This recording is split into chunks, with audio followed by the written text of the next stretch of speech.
O Padre Donizete era milagroso mesmo? Olha, vou te dar um depoimento. Ele deve ser beatificado agora em outubro. A investigação para uma beatificação em qualquer país do mundo leva entre 20 e 30 anos. Esta já durou 24 anos. Eu sou um dos testemunhos regulamentados do Vaticano para esse caso. E eu vou só te contar, já que hoje é domingo, houve um certo domingo lá de 1953, em que havia um domingo de Páscoa. A grande missa do Padre Donizete, o domingo de Páscoa, ao meio-dia, na igreja Santo Antônio, a igreja matriz da cidade. Meio-dia. Todo mundo lá. 500 mil pessoas lá na missa. Mas houve ao mesmo tempo em São Pedro dos Morrinhos, na direção do Rio Pardo, perto de Mococa, um grande leilão de gado para arrecadação de fundos para o sanatório do Padre Donizete. Ele comandou o leilão lá em São Pedro dos Morrinhos perante 2.000 pessoas e rezou a missa na igreja de Santo Antônio perante 500 mil pessoas, no mesmo horário. Meio-dia, domingo de Páscoa. Ele estava em São Pedro dos Morrinhos e estava na igreja de Santo Antônio. Como milhares de pessoas viram ele lá, milhares de pessoas viram ele aqui, a partir daquele dia a coisa se espalhou e deu no que deu. Ele virou uma celebridade nacional. E você estava lá. Ele tem o dom da ubiquidade que a gente já tinha percebido em casos anteriores. Por exemplo, tem uma pessoa recebendo extrema-unção em casa dele, tipo 11 da noite de uma sexta-feira. Naquela mesma sexta-feira ele estava internado no seminário em Ribeirão Preto. Onde não saiu. E você, que é um dos mais lúcidos jornalistas do Brasil, eu soube que você era gago, mas daqueles gagos travados mesmo. Que ele botou aquelas 2 velas na tua garganta e a tua gagueira acabou? Nada disso. O Mauro Betti me contou isso outro dia. 2 velas não, pior. Uma sopa de quiabo. Aquela gelatinosa que você tem que cortar com a tesoura quando sai do prato. Era famosa porque ele tinha voto de pobreza desde 1920, embora de uma família rica. Ele dormia em 2 tábuas com um tijolo de travesseiro e só jantava uma refeição por dia. O jantar, que era uma sopa de quiabo. Claro que as cozinheiras, às escondidas, colocavam lá dentro toucinho, colocavam tudo que era nutritivo, forte, para aliviar a bolsa de quiabo dele. Ou para piorar a bolsa de quiabo dele, no meu caso. Aí eu estava completamente gago por causa de um choque traumático que eu tive. Eu fiquei sem falar, não queria falar com ninguém.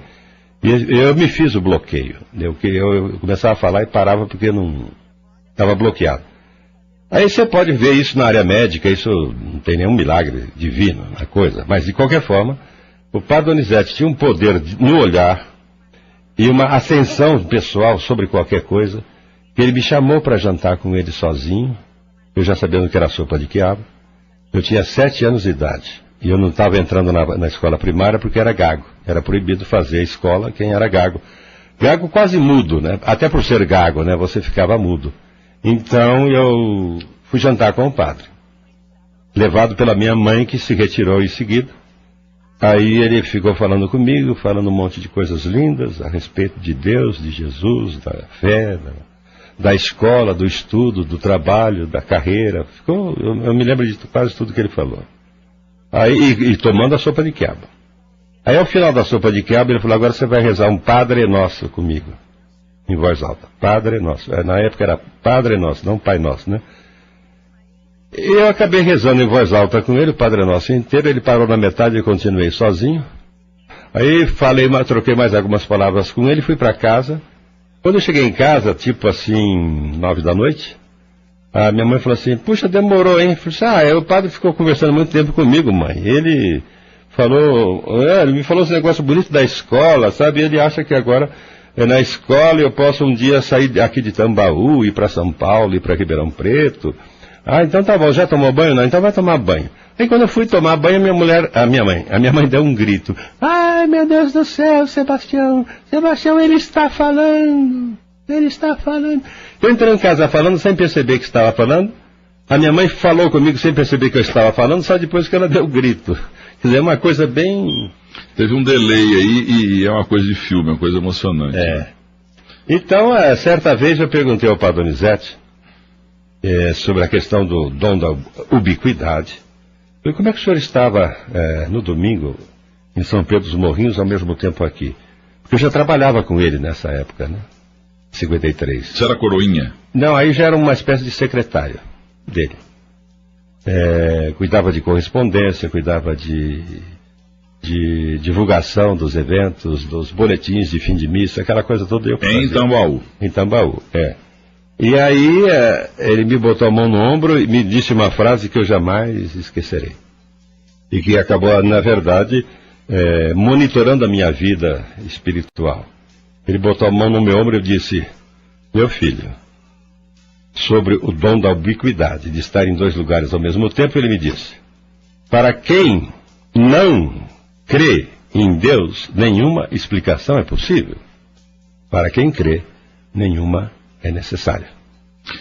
Ô Jomir, no dia em que morreu o padre Donizete, onde você estava? Eu estava em São Paulo. Foi em 61. Já estava aqui em São Paulo. Já noivando a Lucila, mas ainda em São Paulo. Aí você correu para lá? Direto, né? Largamos tudo e fomos para lá de Mujana ainda. Ele está sepultado em Tambaú? Estava. Em abril deste ano ele foi exumado pelo processo de beatificação. Veio o pessoal do Vaticano, estava o pessoal credenciado Tambaú. Eu fazia parte do grupo restrito que participou da exumação. E aquilo que se esperava acabou acontecendo. Ele, depois de 42 anos sepultado, ele estava inteiro, em bom estado. O caixão virou pó. E no fundo do caixão, que era de zinco, havia inclusive uma lâmina d'água de 2 ou 3 centímetros, puríssima, e ele deitado na lâmina d'água como se fosse um colchão.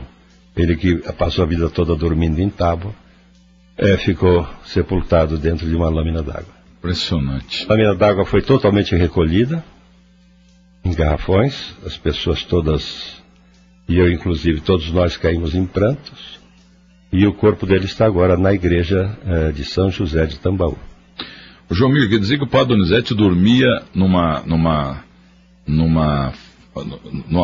folha de madeira e o travesseiro era um tijolo? Era um tijolo que amaciaram, arredondaram, E, Jomir, eu trabalhei em 2 momentos aqui na verdade era mais uma louça, um travesseiro de louça, do que propriamente um tijolo. Jomir, eu trabalhei com você em 2 momentos aqui na Bandeirantes, e trabalhamos em rádio juntos, na Miruna 713, e eu lembro. E eu já conversei 1000 vezes com você, e hoje é uma grande coincidência, parece até que houve uma produção aqui, um convite que você viesse ao programa e tal. E você sempre gelado aqui na redação da TV Bandeirantes, eu sempre brinco com você, com a tua cunhada, a irmã da Lucila, e você sempre muito calmo, muito tocado, muito gelado, muito frio. Eu nunca vi você tão emocionado como hoje, falando do padre Donizete. Mas é claro, você me provoca, me puxa uma fita desse calibre, né, que é uma coisa que pesa na minha vida o tempo todo, né. Então eu fico realmente... Eu até chego a dizer que eu não gosto de falar publicamente sobre isso, até porque também como depoente juramentado eu tenho que me conter nesse tipo de depoimento, porque a beatificação só se dará em outubro. Né? Donizete tem para tudo quanto é lado. Ou é Sérgio Donizete, ou só Donizete. Parecido Donizete. Então o que tem de Donizete é tudo por causa do padre Donizete, né? Só por isso, porque é um nome estranho, né? É como se chamasse Beethoven, né? Quer dizer, não é um... Então, o que aconteceu é o seguinte, em 2006... Ele é italiano, né? Em 2006 nós consultamos o Tribunal Superior Eleitoral para saber dos 127 milhões de eleitores, quantos Donizete nós tínhamos no nome de cada um, ou no nome de cada um. Quantos Donizetes a gente tínhamos nesse quadro de 126 milhões? O irmão do Frankfurt chama-se Donizete também. Então, 127 milhões de eleitores, e o resultado que nos foi passado pelo TSE é de que no Brasil de 2006 nós tínhamos 2,3 milhões de Donizetes no nome. E ele nasceu na Itália, para Donizete. Quase toda a população do Uruguai. Ele não é de Tambaú, não? Ele é de Franca. Ah, brasileiro. Da família grande de Franca, família Tavares de Lima de Franca, né? Então, mas qual é aquela grande caminhada que temos na Espanha? Como é que chama a caminhada de fé na Espanha? Que o mundo todo vai lá participar. Eu confesso que... Não, me foge o nome agora. Mas aqui no Brasil nós temos a versão dessa caminhada na Espanha. Compostela? Compostela, Santiago de Compostela. Então a caminhada de Santiago de Compostela, autorizada pelo Vaticano, foi estabelecida no Brasil. Ela termina em Aparecida do Norte e começa em Tambaú. Por que Tambaú? Por causa do Padre Donizete? Não. Por causa da imagem de Nossa Senhora Aparecida da Igreja Santo Antônio, que em 1944 a igreja pegou fogo, desabou, não sobrou nada, só sobrou a pequena imagem de Nossa Senhora Aparecida dentro da igreja. E para dizer que ela estava no incêndio, ela ficou ligeiramente queimada na ponta do manto azul dela embaixo. Você nunca pensou em ser padre? Ela se salvou sozinha dentro da igreja inteira. E o Padre Donizete estava já atuando ali, então imagina o que ele aprontou em cima dessa imagem, né? E o discurso e o sermão que ele passou a fazer, a desenvolver. De tal sorte que hoje é a segunda imagem mais reverenciada pelos católicos de Nossa Senhora Aparecida, além daquela que foi encontrada no Rio Paraíba e que está em Aparecida, temos essa outra lá de Tambaú, a do incêndio. Viu, Jomir? Então, por tudo isso, você virou jornalista, mas você era para ter sido padre. Eu tinha essa pretensão, ou vocação. Mas aí eu preferi um outro tipo de sacerdócio, que é o jornalismo.